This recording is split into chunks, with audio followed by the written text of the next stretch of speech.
You ditched me. All right, so there's Rebecca. There's the board. We'll see how much of it that she can see or whatever. I think it's relatively okay. Yes. Oh, but you know what? I keep hitting that top thing and it like really super duper duper zooms in. Ooh. So Nope. you can look at it at some point. It could go on the other side if you and see if it looks like it's okay or not. She may or may yeah. not be able to see it. We'll see. My poor little eyes. It's like so. It's looking good. Looks good. It's looking good. Good is good. Okay, so we are looking today. Hi, Elaine. So we're looking today. So there's this idea. We're on 5.1. Normal distribution and standard normal distribution. Okay, remember there was that idea of the discrete random variable, and then we talked a little bit about continuous random variable. And it is funny. I don't know what happened, but all of my pens have died this week. So oh my gosh. I will ditch this as we go, but if it also gets to the place where you're going, yeah, I really can't see that up there, just tell me. Okay, so the discrete random variable would be like if I've got 1 and 2, you know, and okay, I've, you know, gotten one result or, you know, I got 2 results. I rolled 1 6 or I rolled 2 6s. Yeah. I can look at that, whatever. There's a 1, there's a 2. Actually, forget that 6 thing. I rolled a 1 or I rolled a 2. Yes, okay. The continuous would be this idea more if I've got the 1 here and I've got the 2 here and I've got, say, you know, we're going to measure something and it can be any measurement between 1 and 2 inches. It could be 1 or it could be 1.1 or 1.12 1.123, 1.1245, 6, 7, 8, you know, an infinite number of divisions. Yes, okay, so this is going to be more of this range idea. Is what we've got with the continuous. So we're with this right here. I could say, what's the probability of getting a 2? Because I can get a 2. Yeah. Okay. So here it's going to mean more. You know, what's the probability of getting something less than 2? And it would be, you know, the whole range of, well, all of these things are less than 2. That makes sense. Okay, a little bit different there. Okay, so that pen is You need like a bouquet of pins for like a present or something. Oh, there you go. Yeah, it's like, okay, so I'm going to go home, and I have more pins at home, and so it's like, yes, it is time. And these right here, you can actually see in them when they run out of ink. Yeah. It's like, yeah, everything ran out this week. Oh my god. That's fine. I was like, we're gonna just hate Miss Allison this week. I was like, okay, fine. All right, so if we look at the idea of a normal distribution. Oh, I'm realizing I should have it in my book because we are going to wind up looking at your book in a minute. Okay, so if we've got a normal distribution, you kind of see this curve here. Got your x down here. Okay, we've got this right here. Is going to be my mean. All right. It's going to be actually my mean, my mode, and my median are all going to be the same. Mean, mode, median, all the same. That makes sense. Okay. I've got over here that idea. Remember the standard deviation? Yes, I was starting to look back at this when I was working on the test yesterday. Good. And remember, this is the mean plus 1 standard deviation. This over here is the mean minus 1 standard deviation. All right? And then we've got the idea that right here, kind of about this place right here, where it's about 1 standard deviation, they call these inflection points. Inflection. Okay, and there's kind of a division here with this inflection point. This area up here, this right here is said to curve downward. Okay, so I'm kind of going downward here. But then this right here is said to be curving, you know, I'm curving up until this point, curving down until that point. That makes sense. Okay, so it's like, okay, I can see that. Yeah. So far as we've gone along, I haven't had them actually do anything with that. But they told us about it, so we're going to get to that later. I would imagine there's going to be something with that later on. Great. But so there's that idea, and this inflection point occurs at the place where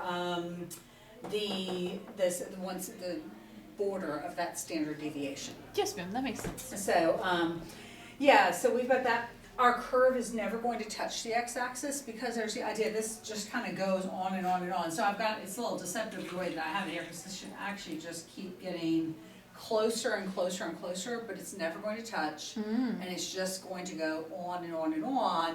That continuous idea, it's continuous. I have an infinite number of divisions. That It's makes just going sense. to go on and on and on. That makes sense. Down and up.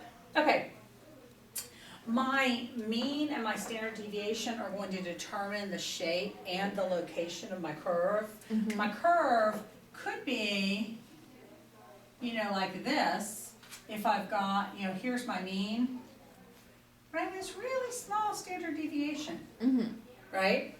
I could have this, here's my mean, but I've got a really large standard deviation. So my larger standard deviation is going to give me a flatter curve. My smaller that standard makes deviation sense. is going to give me higher pitch. Logically, you can kind of see that. You can kind of see that, right? A little And now, complicated roller coaster. say with this right here, if my mean here is 3, you know, right here, my mean could also be 3. So that's where that is located on the number line.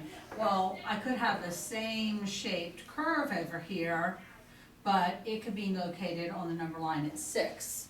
So the location can change depending upon where the mean is, determines where is this curve located on the number line.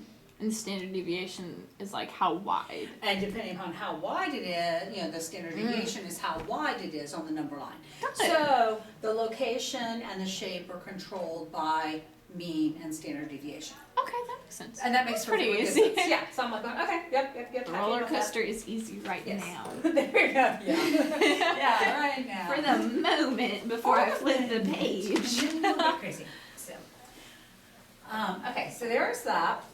All right. Oh, yeah. Let me grab my book. I wanted to kind of think through examples 1 and 2, and yeah, there's like I'm like, okay, I'm not going to just write it because it's also so much quicker for you and I just to read what they have in the book than for you to sit there while I write it.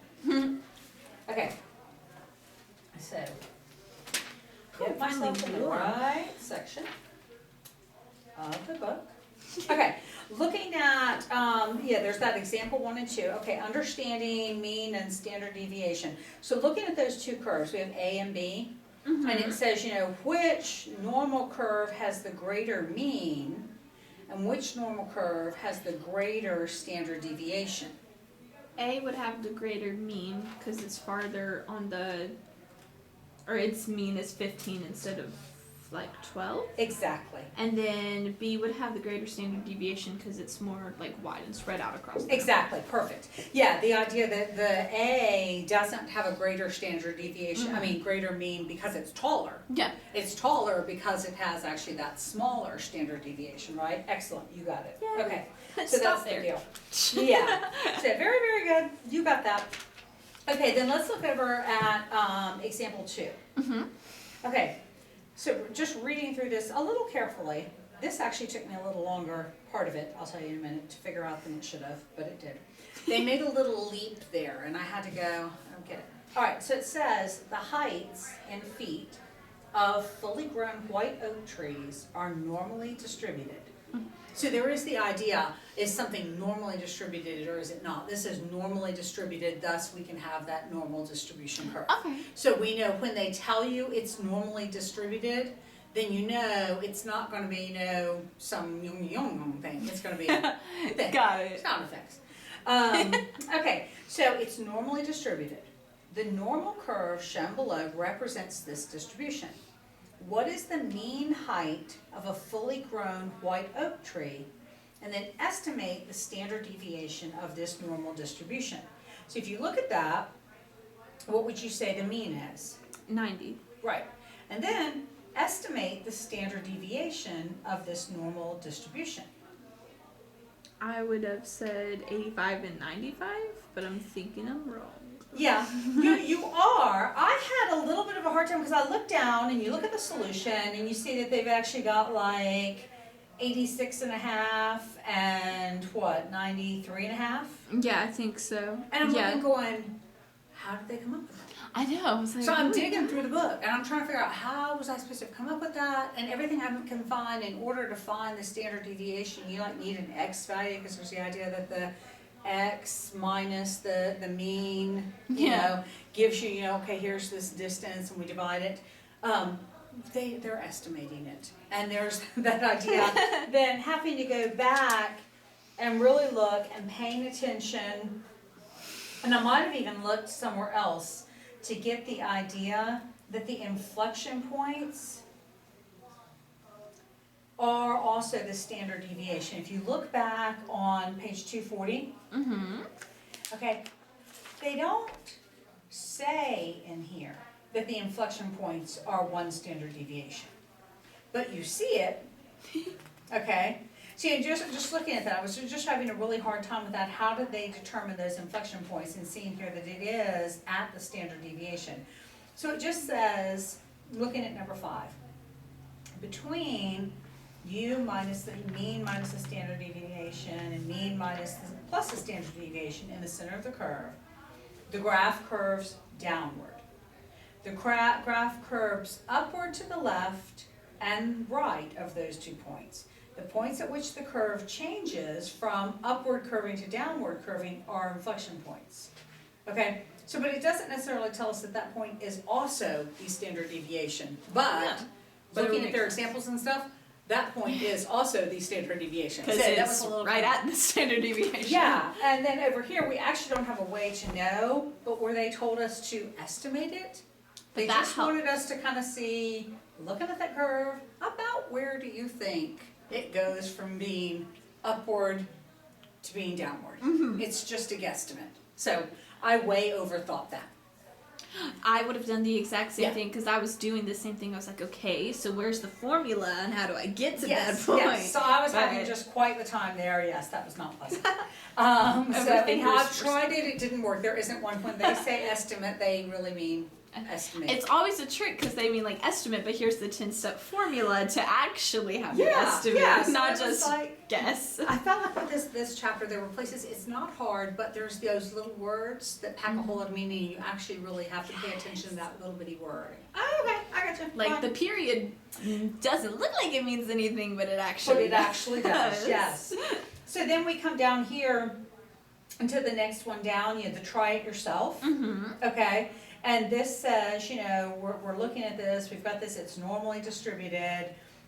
This curve below shows represents the distribution. What is the mean? And then estimate the standard deviation.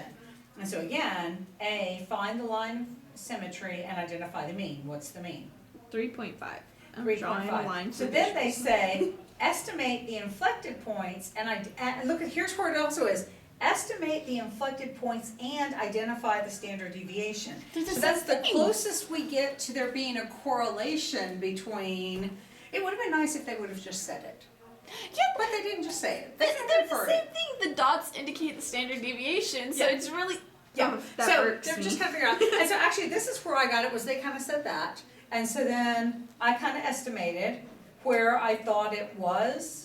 Where I thought this point would be, and it's like, okay, looked at the answer in the back, okay, I've got it right, and the standard deviation and the point of inflection are the same, and right here, they just want me to kind of guess. Okay, would it be 3.3 and 3.7? Yes. Yay. I kind of guessed, and it was right, and so I was able to go, oh, okay. I was like basing off of the graphs, I was like, that kind of looks like where a standard deviation would go. Yeah. So yeah, they could have been a little more clear with that. Yeah, it's not a difficult concept, and one sentence would have helped so much, but alas. Again, they've made several modifications to this book. There are several new editions, and they probably, in another edition later on, made that a little more clear. Hopefully, because they're like, we're going to purposely try to stress you out. So, okay, so listen, so with all of the different experiments that you could do, or all of the different things you could do, we'd have all these different means and all these different standard deviations. And so then for every different mean and standard deviation combination, we would have different calculations, blah, blah, blah, blah. Yeah. So to overcome that. There is the idea of the standard normal distribution, okay? And which is going to be the standard normal distribution. It's gonna look like this. You're gonna be so surprised. Wow! Okay. Looks like a normal hump. Yeah. So with the standard normal distribution, I'm already thinking you're not working. We're gonna have my mean right here is gonna be 0. All right. My standard deviation is gonna be 1. Okay. So with this is a standard normal distribution, and with that, the mean equals 0. The standard deviation is going to equal 1. Oh, okay. Okay. Also, down here on this right here is an x-axis, by the way. In case you didn't gotcha. know, that is Yeah. actually an x-axis. And so as we go with it, and actually it's going to be more like, here's the x-axis. Here's 0.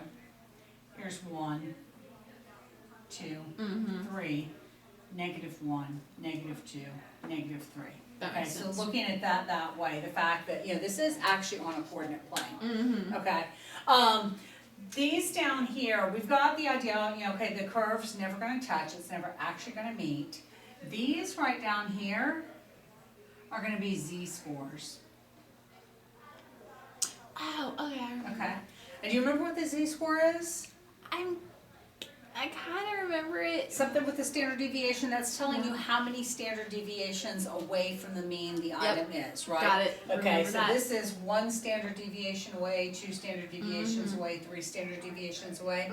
Okay, remember that empirical rule that told us, between 1 standard deviation to either side was like 68% Yep. I of our remember data doing points follow there, and 2 standard deviations gave us 99.71. That looks like ounce. It looks like 2 ounces. It does. Okay, so 2 of them is that. 1 standard deviation was 68, right? Or no, it was 2 95 and 3 was 99.7. I don't remember. Kind of thing. That. When you say the curves don't touch, do you mean they don't touch the axis? The Right, X line? right. It's never actually, here's my axis. It never actually touches it. It always hovers above it, infinitely closer as you go out. It gets infinitely closer, but it never actually is going to intersect Got it. So it is, they show it really there, but You can see it. That makes sense. Cause it's there's it that looks like idea it's that it touching. never actually touches. Okay, which is hard with the graphs because I'm like, it looks like it's touching. Right, but it is in reality. It's not No. touching. I'm not gonna be able to flip here. I'm thinking, can I just flip and find that? I totally should be able to. Empirical rule. Okay, yeah, it's 1 is 68, 2 is 95, 3 is 99.7. So 2 is 95, 3 standard deviations is 99.7. So 99.7% of your data falls within 3 standard deviations of the mean. Okay. 95% falls within 2 standard deviations. Okay, so what percent of the data falls under the curve? 68%. Under the entire curve, what percentage of the data is under there? 100%. 100%, right? Okay, yes. So 100% of my data is going to be underneath this curve.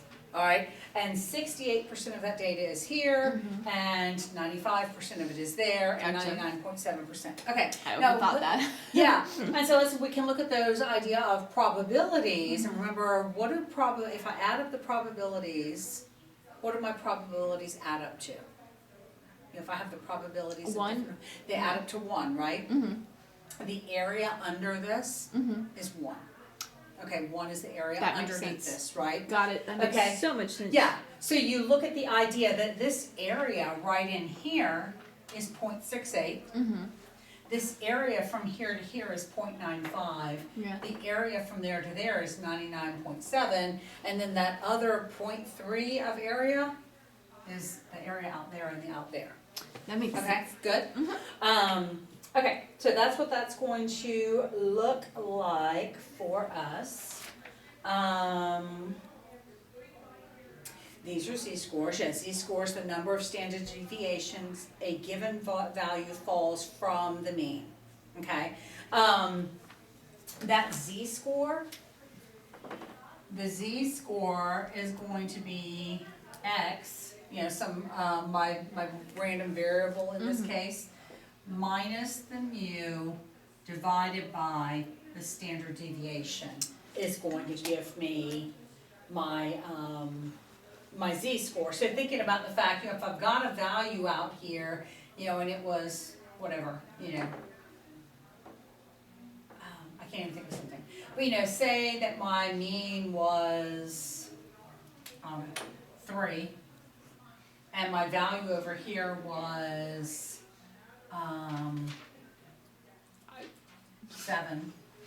I'm trying to make a problem. You should never make up problems, okay? But my mean is 3. That my data value is 7, okay? And my standard deviation is 2, okay? So 7 minus 3 is going to be 4 divided by 2 is going to equal 2. So I know that this 7 is within 2 standard deviations of the mean, right? Gotcha. Okay, that So makes sense. its z-score is 2, so that's going to tell us it's within 2 standard deviations. That makes so much sense. Okay, Okay.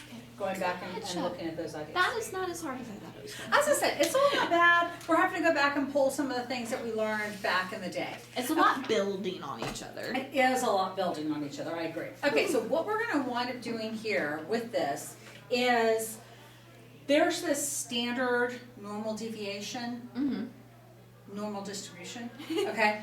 And we're gonna have things that we do that's going to have, you know, like the tree where the mean is actually 90 and the standard deviation, say, is, yeah, you know, if they had this over here, the standard deviation is like 3.5.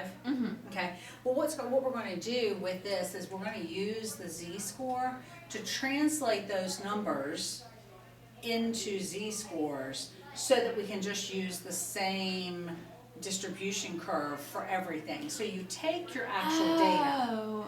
use that data, use that value x to create a z-score. So it's easy. So that's what's gonna kinda happen here. So look, I have one question. You I'm go. almost done. So on his, on that answer number 13 and his, the 3, is that right? I don't know if I have the 2. no, you're Okay. totally fine. Yeah, cause Okay. he's just flipped the He's order of them, yeah, Okay, yeah. That's what I all thought, good. and I wanted to make sure. No, thank you. I said, my husband, he's like, I will not grade that stuff for you. No, just look and see, so that way you do all the check marks, and I only look at the other, but yeah, 'cause there's so much stuff. Yeah, thank you. Sorry. No, you're good. Okay, so let's take this off. I do like this so much better up here than Yeah. having it in the chair. I can completely imagine that. It's so hard for you to like bend down and Bend stuff. down and all that. This is so much better. All right, so let's see. What was I gonna say to you next? There's that. Oh, I'm looking at this. Let's look down here on the bottom of page 243. Oh, kidoki. Okay. I have a lot of notes on here. Okay, looking at this in this red box, it says the cumulative area is close to 0 for z-scores close to negative 3.49. The cumulative area, and we're gonna read over this real quick, and then we'll draw some pictures. The cumulative area increases as the z-score increases. The cumulative area for z equals 0 is 0.5, and the cumulative area is close to 1 for z scores close to 3.49. Okay, so Okay. think about the fact we have our coordinate plane, right? Got this right here. Ooh. Okay, remember this is 0, okay? 1, 2, 3, 3.49, okay? And then over here, say we're gonna have way out here to be negative 3.49, right? Mm-hmm. Okay, so this is telling you, and remember that the area underneath this thing is 1. All right, so what this first says is the cumulative area is close to 0 if the z-score is negative 3.49. So here's my z-score right here. So my area is this little bit right in here, right out here. Can you see that my area is going to be really, really close to 0? Mm-hmm. This is almost nothing. It helps more as we go along. The cumulative area increases as the z-score increases. The cumulative area for z equals 0 is 0.5. Can you see the idea that right here z equals 0? Mm-hmm. At this point, the area, the cumulative area, is half of my graph, right? Yes, ma'am. Okay, so that's where they're saying the cumulative area at 0 is 0.5. Oh, that makes Okay, and then when we get over here, if my z-score winds up being 3.49, can you see that my cumulative area is really close to 1? If my z-score is here, my cumulative area is almost the whole thing. Oh, So my yes. cumulative area Gotcha. is really close to 1. Yes, ma'am. Okay, good. Absolutely. That makes Okay, so so much let's go, and we're gonna flip the next page over and run through this example that's gonna be right here. And see what this actually means. Okay, so there's a standard normal table that's going to help us. Another We table. love tables. Okay, it says find the cumulative area that corresponds to a z-score of 1.15. Okay, so think about the fact that I've got this right here. Here's 0, right? Okay, here's 1. Here's 2, well I've actually here's my z-score. All right, and when I look at this area is all over here. Mm-hmm. Okay, so this says find the cumulative area that corresponds to a z-score of 1.15, and then the other one that we're gonna do is gonna be down here, and it's gonna be like a negative 0.24. It's not even gonna be up to negative 1, but it's gonna be over there. So look at this chart. This chart's a little bit weird. So if I'm looking at 1.15, if you look down here, you've got the z's. You can go down, you see the 1.1. Mm-hmm. Well then over up the top, you see the 0.05. Yes, ma'am. So you put the two together, the 1.1, and then there's your 5, and you go down where they meet, and you find that 0.8749. Okay. Okay, you see how weird that is? That here's the first and second digits in my number 1.115, 1.15.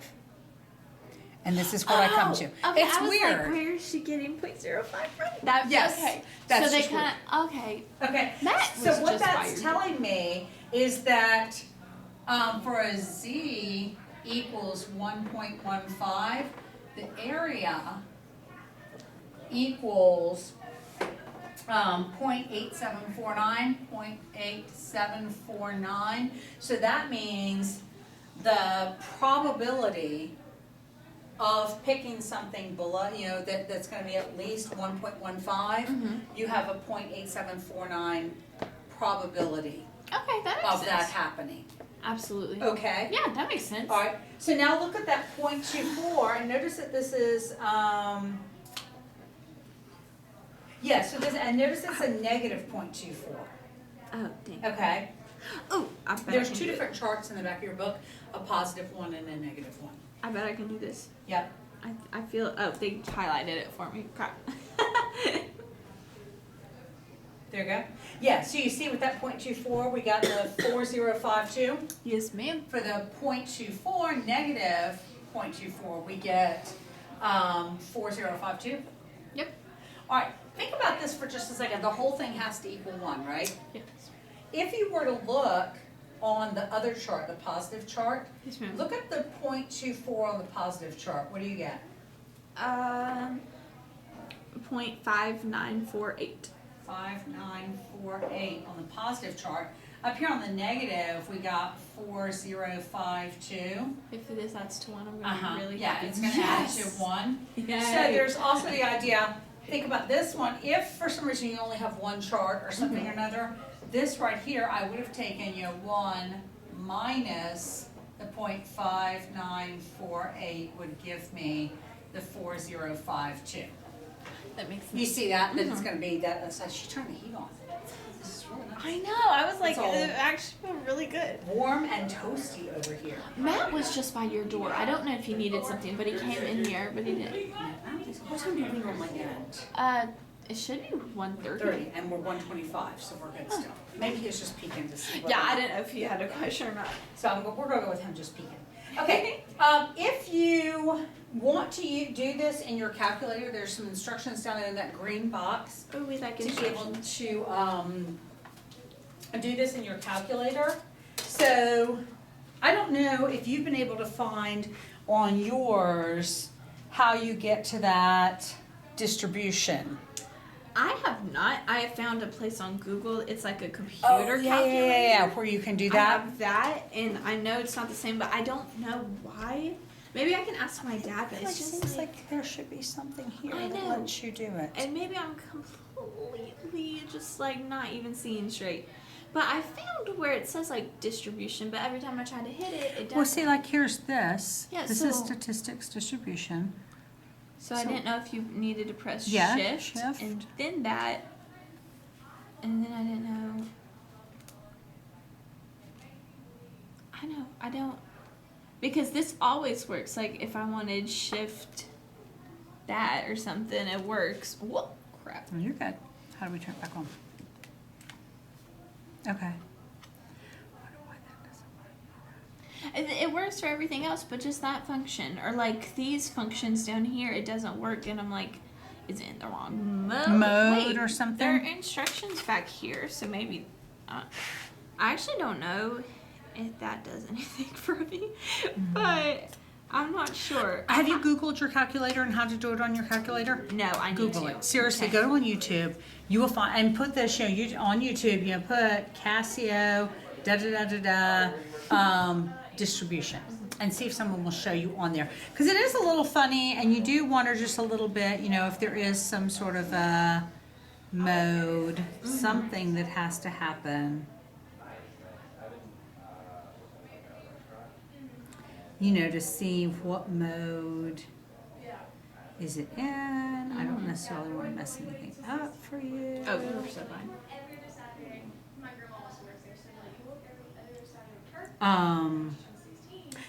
So do that. I was seeing where it says like vector right there, and I see there was vector somewhere right around. Yeah, there was vector right there, but I don't know what that. Google it. Just Yes, Google ma'am. it. Yeah. So what I was going to tell you though, that was a little confusing to me here. Okay, so they're talking about if you're going to try and do this. So for mine, I can wind up doing the second and the distribution, and I wind up choosing that right there. Okay. See where that, we're trying to find out. I'm looking for the answer for when this is negative 0.24. Notice the negative 0.24 is over here, and I want to get the area from here all the way over. Okay. This is my upper limit, the 0.24, and then I have to put in a lower limit, and you just pick a number. They've Okay. got in there negative 10,000. Ooh, alrighty then. I watched, the Professor Leonard guy. He uses negative 10. Ah. Whichever one, it comes out the same either way. You're just picking a number that's way over here, so that you don't accidentally get something like this. You want to make sure you get here to way over. Yes, Okay. ma'am. So that's what this thing's talking about right here, where they say use negative 10,000. So here for me, for my lower limit, I use negative 10. My upper limit, negative 0.24. My mu is 0. My standard deviation is 1. So I just go through those and hit enter. And it winds up kind of putting in these parentheses like that. So when you do yours, it could be that the first parenthesis is your upper limit, negative 10. Second, and then comma, lower limit, comma, mu, comma, standard deviation. And then I get, this would be 0.4052. Oh, that's so easy. The same thing up there. Okay. So you can do that either way, okay? All right. But yeah, I Googled with your calculator. I I mean, definitely you're, will. to me, fine keep using on the computer, but if you wanna see how to use your calculator, I wouldn't think you'd have a statistics thing necessarily on the SAT. I wouldn't think, but you could. That's true. So, okay, real quick, this next chart, this here on the guidelines thing, this, they do this and then the examples all work through the same sorts of things. So look at the fact, they're gonna show you, I say you're gonna be given an X. You're gonna be given some value, and what you do is you find the Z-score of that X. So you're given X, X equals 4, whatever. Find the Z-score. And you're gonna have X minus the mu divided by the standard deviation is gonna give you the Z-score. Okay? So then you take that Z-score and you look it up on the chart. And that's gonna give you the area of it, okay? So over here, on example 3, they've already, they had some value X, they translated it into a Z-score, and they got the Z-score is 1.15, and now we look it up on the chart, and that tells you the area that's Okay. under there. Okay, so here, this, I've got a note, you're given an X, find the Z-score, look it up on the chart, and then there's, sketch a curve, and find the point of the Z-score, and you shade over. So see here, if I've got this, they say, to find the area to the left of Z, find the area that corresponds to Z in the table. So I've got, looking up my Z, say if my Z was 1.23. I look it up in the book and I find that the area is 0.8907. So 1.23, I draw this and over here, this is all my area, and that area equals 0.8907. Hey, baby. Awesome. Oh, thank you, ma'am. They're already, the only thing, so like, this guy, Uh-huh. I feel like I marked a lot wrong. I like your glasses. Are they blue filtered? Yeah. May, Oh, fun. right there. Okay. But I'm like, I have the actual prescription ones coming in but the like mail, what he but they're circled for taking answers forever didn't match because up. With what was on there? Okay, Yeah, cool. I just felt it was a lot, so I just wanted to run that. Awesome, so yeah, I'll check it. Thank are you. they I prescription really blue light or like just? Oh, no but they're problem. not Thank actually you. blue light blocking. They're just prescription. Gotcha. And then these ones are just blue light, but the ones I have coming are. Oh, nice. Okay, there you go. Okay, so I don't know if I feel like that I did that well for you. You're going to have a value. Looks confusing. You're going That to actually makes sense. Okay, you calculate the Z-score. From the Z-score, look up the area. My Z-score is 1.23, so I plot it on here, and then the number that I get from the book tells me how big, what is the area here.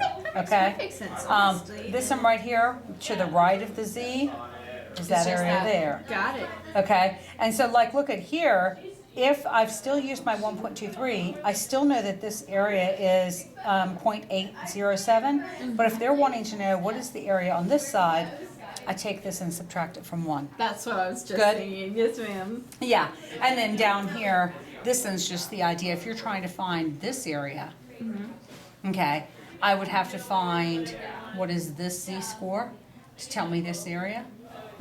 What is this Z-score, which tells me the whole thing? And I take this big one and I subtract the little one. Got it. Good? This one. That's it. That makes sense. Okay, so yeah, that sounds going, okay, this isn't bad. It looks a little crazy. And so with these right here, these other examples we didn't get to, it's them working through what we just did. That's easy. Okay. Okay. This actually is not as bad as I was expecting. I think it's just like a lot of building. Bye, Elaine. It's, Say bye, Elaine. bye, Elaine. Say bye, Elaine. Somewhere for you. Bye, Elaine. It's like building on each other.